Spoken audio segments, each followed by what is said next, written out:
jovens estudantes do Cecília Meirelles. Eu espero que vocês estejam bem. Prazer em falar com vocês hoje, com o objetivo de buscar oferecer esse instrumento de aprendizagem para que você possa, de alguma maneira, facilitar o seu entendimento do texto que eu enviei para vocês pelo Educa Digital. Prazer falar com vocês. Espero que vocês estejam bem de saúde. Vamos lá? Vamos falar hoje sobre... É isso aí!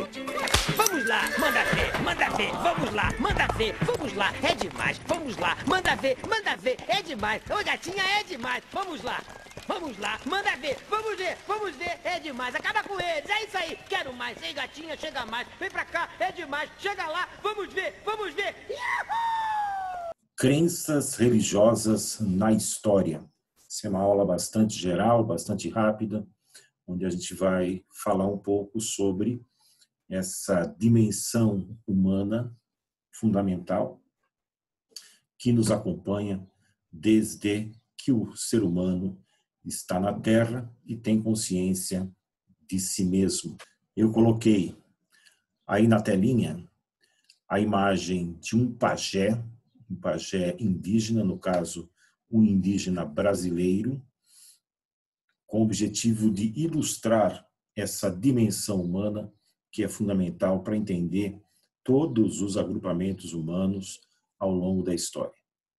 No caso aqui, uma tribo primitiva e todas as tribos primitivas ao longo da história, desde que o ser humano tem consciência de si mesmo, todos esses grupos humanos, todas essas tribos tiveram algum tipo de preocupação com o sobrenatural, com as divindades. E aí é só um exemplo que eu coloquei para você.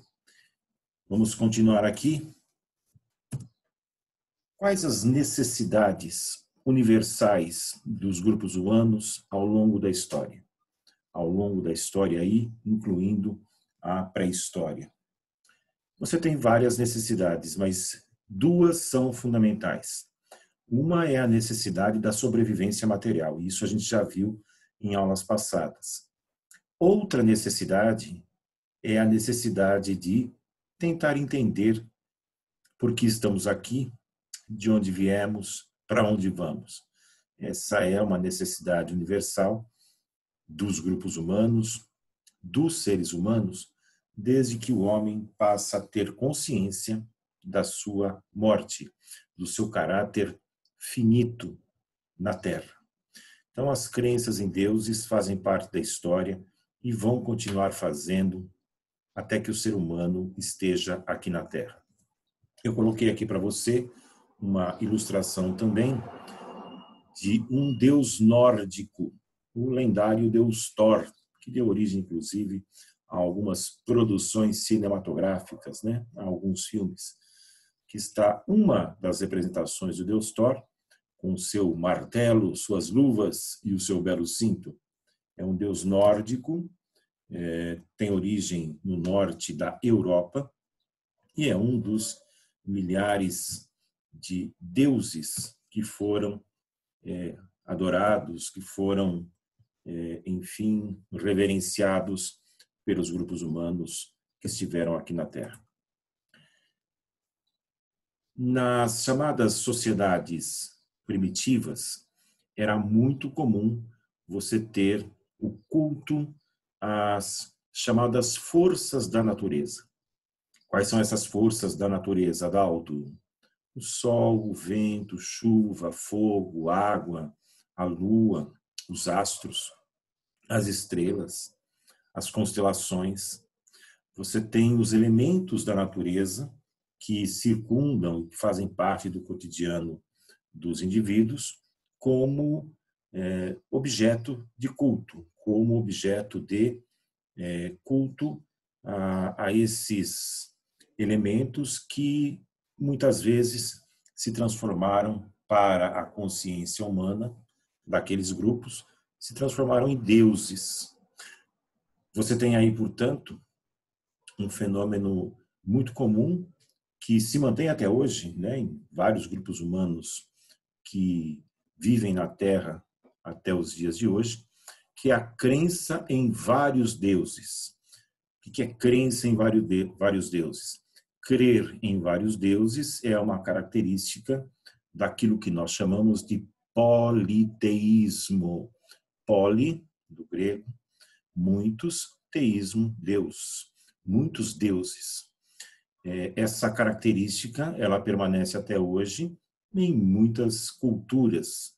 Eu coloquei aqui como exemplo a cultura incaica, hein? A cultura incaica, que está presente até hoje aqui na América, notadamente na região do Peru, também na Bolívia, em alguns países próximos desses que eu falei, onde você tem todo ano, para esses povos que lá habitam, a chamada Festa do Sol, onde eles vão fazer uma reverência, um culto ao Deus Sol, que eles vão chamar em língua quechua, Deus Rich. Portanto, essas crenças politeístas estão presentes até hoje em muitos povos, em muitas culturas que mantiveram essa tradição. Muito bem? Nós temos também, como uma característica da história da humanidade, o aparecimento das chamadas religiões monoteístas. Quais são essas religiões monoteístas que surgiram ao longo da história? 3 religiões principalmente. Entre os hebreus, você vai ter o surgimento do chamado judaísmo, né, que está aí até presente. O livro sagrado dos judeus é o Antigo Testamento, da Bíblia, a chamada Bíblia Sagrada, que tem aí uma quantidade muito grande de adeptos no mundo ocidental. Depois os hebreus, os cristãos, que têm como seu livro sagrado o Novo Testamento, também da Bíblia. Você tem essa tradição judaico-cristã bastante presente na chamada cultura ocidental. São 2 religiões monoteístas, diferentes em muitos aspectos e parecidas em alguns aspectos. E você tem a religião islâmica, né? Ou se quiser, os muçulmanos, a religião muçulmana, aquela religião surgida de Maomé no século 7 depois de Cristo. É uma religião bastante influenciada pelo judaísmo e pelo cristianismo.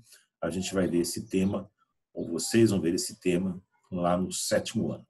Aí ao lado eu coloquei a imagem de uma obra de um dos maiores artistas plásticos da história da humanidade, Michelangelo, na sua obra talvez a mais importante, A Criação de Adão.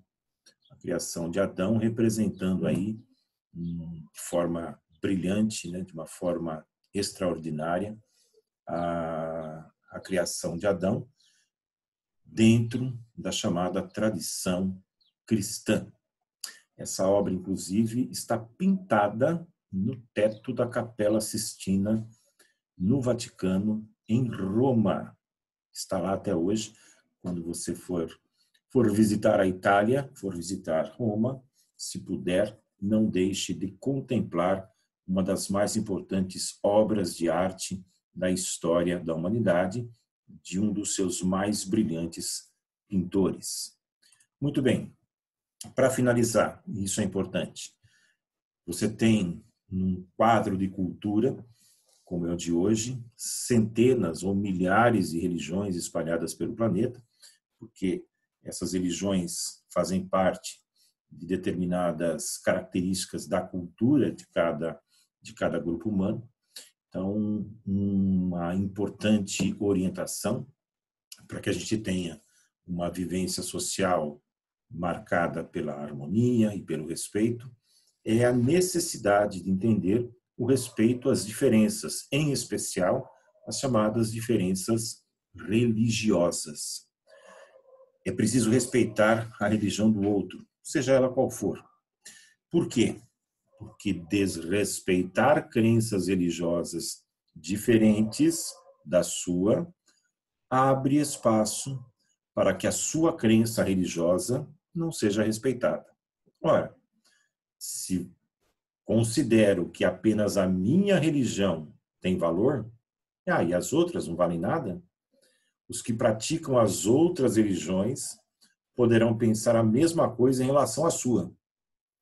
Então, o respeito à diferença religiosa, seja ela qual for, é muito importante. É importante para que a gente viva em paz dentro de um cenário onde a multiplicidade de religiões está presente e vai continuar presente, com certeza absoluta, em todos os grupos humanos que habitam aqui a Terra.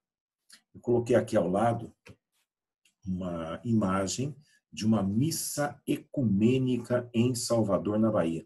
O que é uma missa ecumênica? É uma missa onde líderes religiosos de várias religiões celebram no mesmo ato uma homenagem a algum tipo de objeto que ele considera importante. Você tem, quando uma pessoa muito ilustre falece, ou quando você tem eventos históricos importantes, sejam eles quais forem, você pode, sim, é muito bonito de ver que líderes religiosos de várias religiões se unam em torno de uma homenagem ou de um culto, ou, enfim, com qualquer propósito, para demonstrar que é possível conviver com as diferenças, mesmo que nós estejamos separados por religiões, nós podemos nos respeitar e, eventualmente, nos unir em função de um determinado objetivo. As missas ecumênicas são muito bonitas. Eu recomendo a todos que incentive isso para o seu líder espiritual, para o seu pastor, para o seu padre, porque mostra a união das pessoas, independentemente da sua religião. Acabou, fim. Foi uma conversa bastante rápida, mas que eu espero tenha te auxiliado a entender o texto que eu te mandei pelo Educa Digital. Um grande abraço e a gente se vê por aí.